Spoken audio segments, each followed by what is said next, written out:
நேற்று அதிமுக பொதுச் செயலாளர் எடப்பாடி பழனிசாமி சுற்றுப்பயணத்தின் போது பால்டாயில் என மக்கள் கத்தி உள்ளது கூட்டத்தில் சிரிப்பலையை ஏற்படுத்தியுள்ளது.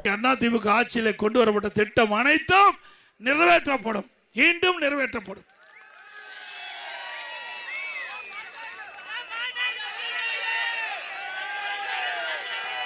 அது மீண்டும் சொன்னா அவர் இந்த மண்ணில் இருக்க வேணும், நம்முடைய ஆட்சியை பார்க்க வேண்டும்.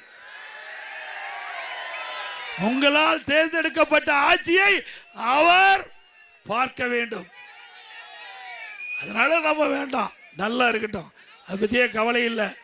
ஆனால் என்னை பற்றி எப்படியெல்லாம் பேசுகிறான்னு உங்களுக்கு தெரியும்.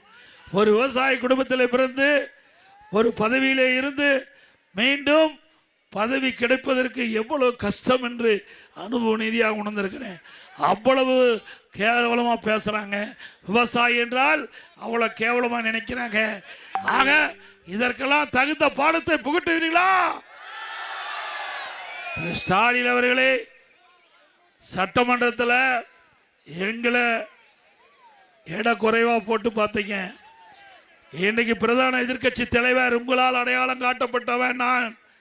மக்களுடைய பிரச்சனைய இதுவரைக்கும் சட்டமன்ற வரலாறுல பிரதான எதிர்கட்சி தலைவர் 2.25 மணி நேரம் பேசின வரலாறு கிடையாது. அந்த வரலாற்றை உங்க தொகுதி சட்டமன்ற உறுப்பினர் என்ற முறையில் படித்தேன். நான் கேட்கிற கேள்விக்கு முழுமையா பதில் கிடைக்கல. செய்திகளை உள்ளது உள்ளபடி தெரிந்து கொள்ள ரெஃப்ளெக்ட் நியூஸை சப்ஸ்கிரைப் பண்ணுங்க.